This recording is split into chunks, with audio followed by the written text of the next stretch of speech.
ఇప్పుడు మనం 2025వ సంవత్సరం ఫిబ్రవరి నెల 1వ తేదీ నుంచి 28వ తేదీ వరకు ద్వాదశ రాశిలో 11వ రాశి కుంభరాశి వారి జ్యోతిష్యం ఎలా ఉందో, భూత భవిష్యత్తు వర్ధమానం ఎలా ఉందో గవ్వల శాస్త్ర ప్రకారం చూద్దామండి. గవ్వల శాస్త్రాన్ని లకుట ప్రశ్న శాస్త్రం అంటారు, చింతామణి శాస్త్రం అంటారు. 9 గవ్వలు 3 సార్లు వేసి వాటిని లెక్కబెట్టి వారి జ్యోతిష్యం బలం ఎలా ఉందో, విశేష యోగం, అలాగే శుభయోగం, అశుభయోగం, భూత భవిష్యత్తు వర్ధమానం చూద్దామండి కుంభరాశి వారి జాతక బలం మీద.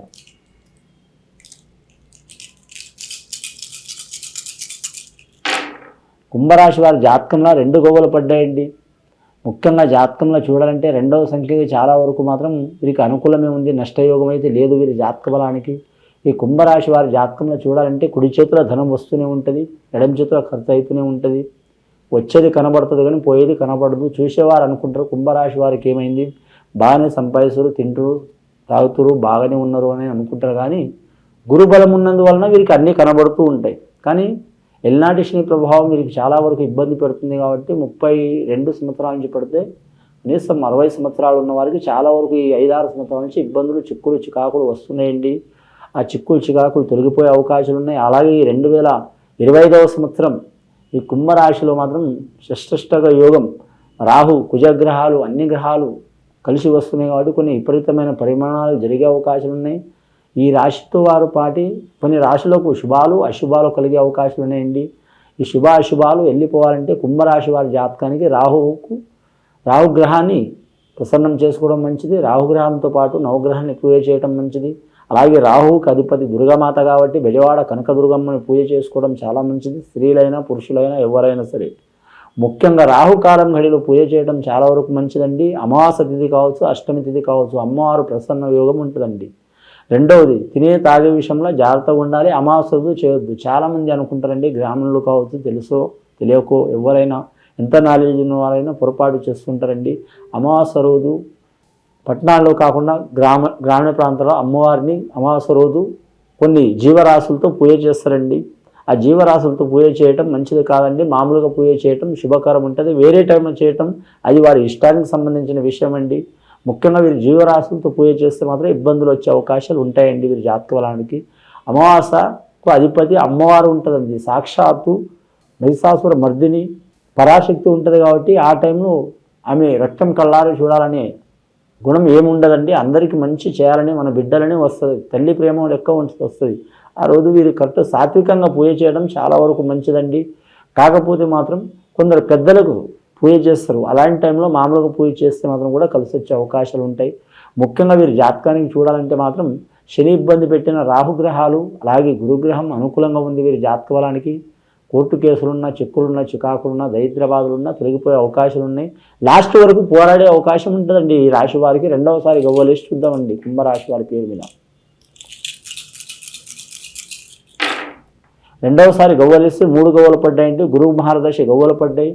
కానీ రాజకీయ రంగంలో ఉన్న వారికి ఎంతటి ఇబ్బంది వచ్చినా సరే మొండిగా ధైర్యంగా సాధించే అవకాశం ఉంటాయి వీరి పేరు మీద. ఏ పనైనా సరే వీరు దొంగల పోయినా, దొరల పోయినా, తక్కువల పోయినా, ఎక్కువల పోయినా, తన వర్గంలో పోయినా, ఇతర వర్గంలో పోయినా, తన రాష్ట్రంలో అయినా, పక్క రాష్ట్రంలో అయినా, తన ప్రాంతంలో అయినా, ఏరే ప్రాంతాల్లో అయినా, వారు ఉండే నియోజకవర్గం కావచ్చు, ఏరే నియోజకవర్గం కావచ్చు, రాజకీయ రంగంలో అయితే ఖచ్చితంగా గెలిచి వచ్చే అవకాశం ఉంటుందండి. ఎందుకంటే వీరికి నాయకత్వ లక్షణాలు చాలా ఉంటాయి. ఎన్ని ఇబ్బందులు వచ్చినా కూడా తట్టుకొని నిలబడే అవకాశం ఉంటుంది కుంభరాశి వారి జాతకానికి. అందులో శతతార నక్షత్రం, శతభిష నక్షత్రం వారికి మాత్రం చాలా వరకు ఊహకి అందని శక్తి ఉంటుంది వారి పేరు మీద. ముఖ్యంగా వీరి జాతక బలానికి చూడాలంటే మాత్రం ఖచ్చితంగా వీరు ఎవరికి పూజ చేసినా చేయకపోయినా అమ్మవారికి పూజ చేయడం మంచిది. బెజవాడ కనకదుర్గమ్మ పూజ చేయడం మంచిది. అలాగే మాత్రం మన కలియుగంలో ఇలా అయితే రాసిన మహానుభావుడు దేవుడు ఆ పోతులూరి వీరబ్రహ్మేంద్ర స్వామిని కూడా పూజ చేయడం చాలా వరకు మంచిదండి వీరి జాతక బలానికి. అలాగే మామూలు టైంలో అయ్యప్ప స్వామిని పూజ చేస్తారండి, మాలలు వేసుకోండి. మామూలు టైంలో కూడా వీరు అయ్యప్ప స్వామి ధ్యానం చేయడం చాలా వరకు మంచిది. హరిహర పుత్రుడు కాబట్టి, అలాగే 18 మెట్ల స్వామి కాబట్టి, ఆ పంబా నదిలో వెలిసిన దేవుడు కాబట్టి హరిహర పుత్రుడిని కూడా పూజ చేయొచ్చు, చాలా వరకు శుభకరం ఉంటుంది. స్త్రీలు ఖచ్చితంగా నువ్వులు దానం చేయటం మంచిదండి. సిబ్రాహ్మణులతో సలహా తీసుకొని పూజ చేయటం చాలా వరకు మంచిది. అలాగే మాత్రం వాస్తు దోషం, గృహదోషం ఉన్నవారు తప్పకుండా విసర్జించడం లేదా మార్చడం, రిపేర్ చేయడం చాలా వరకు మంచిదండి. అలాగే వీరి జాతకానికి మాత్రం ఉద్యోగం గురించి ప్రాప్తం అవుతున్నవారు, ఇబ్బందులు పడుతున్నవారు, గత కొన్ని సంవత్సరాల నుంచి అవకాశాలు వచ్చి రివర్స్ అవుతున్నవారు కూడా మంచి శుభవార్తలు వినే అవకాశం ఉన్నాయండి. ఖచ్చితంగా మాత్రం శనికి శాంతి చేపించుకోవడం, చాలా వరకు శుభకరం ఉంటుంది. అమ్మవారికి పూజ చేయడం చాలా వరకు శుభకరం ఉంటుంది. వీలైతే శనిసింగణాపూర్ మహారాష్ట్రలో పోయి చేయొచ్చండి. లేకుంటే మన తెలుగు రాష్ట్రాల్లో మన ఆంధ్రప్రదేశ్ ప్రాంతంలో తూర్పుగోదావరి జిల్లా మందపల్లి అనే గ్రామంలో ఆ మందేశ్వర స్వామిల పూజ చేయటం చాలా వరకు మంచిదండి. శుభయోగం కలిసి వస్తుందండి. మూడవసారి గవ్వలేసి చూద్దాం.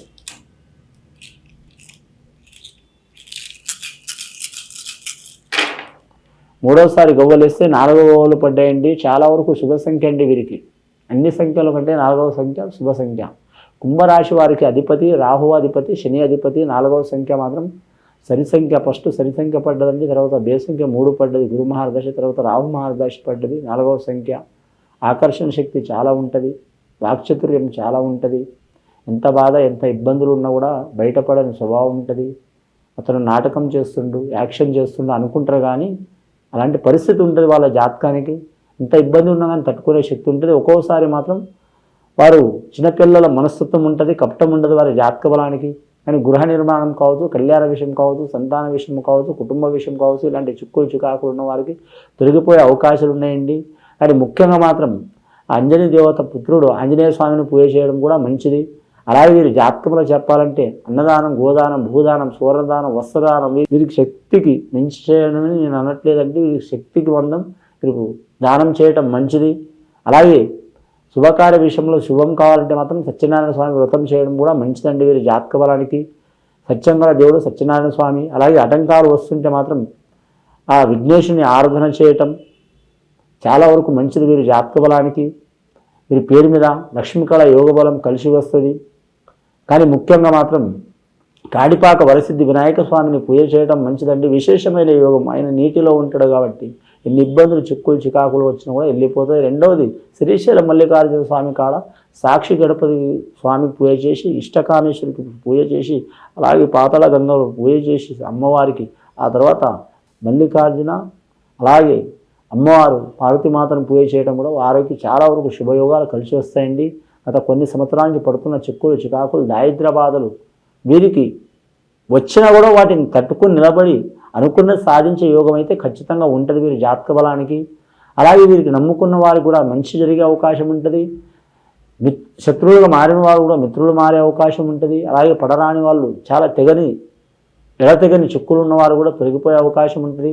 ఇంకా భూమి చిక్కులు కావచ్చు, రుణ చిక్కులు కావచ్చు, లేదా పొలం పంట చిక్కులు కావచ్చు, అలాగే రియల్ ఎస్టేట్ రంగం కావచ్చు, బహుళ అంతస్తుల గురించి కావచ్చు, లేదా నిందలు చిక్కులు చికాకులు కావచ్చు, రాజకీయ పరంగా, కుటుంబ పరంగా, ఆరోగ్యపరంగా లేనిపోయిన నిందలు చిక్కులు కొన్ని సంవత్సరాల నుంచి దారిద్ర్య బాధలు ఉన్నవారికి కూడా మాత్రం ఉపశమనం లభించే అవకాశం ఉంటుంది.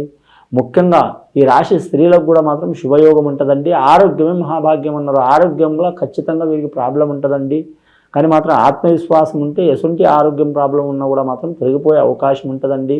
కరెక్ట్ మాత్రం ఆశతో మాత్రం వీరు అనుకున్నది కరెక్ట్ మాత్రం ఆరోగ్య బలానికి సహకారం కావాలంటే ఇందాక చెప్పిన దైవాలకు మాత్రం ఖచ్చితంగా వీరు పూజ చేయాలి. నవగ్రహ ధ్యానం కూడా చేయాలి. చేస్తే చాలా మంచిది. ఇది విని చూసి ఆచరించే వారికి గొప్ప ఫలితాలు కలుగుతాయండి. శుభం భూయాత్.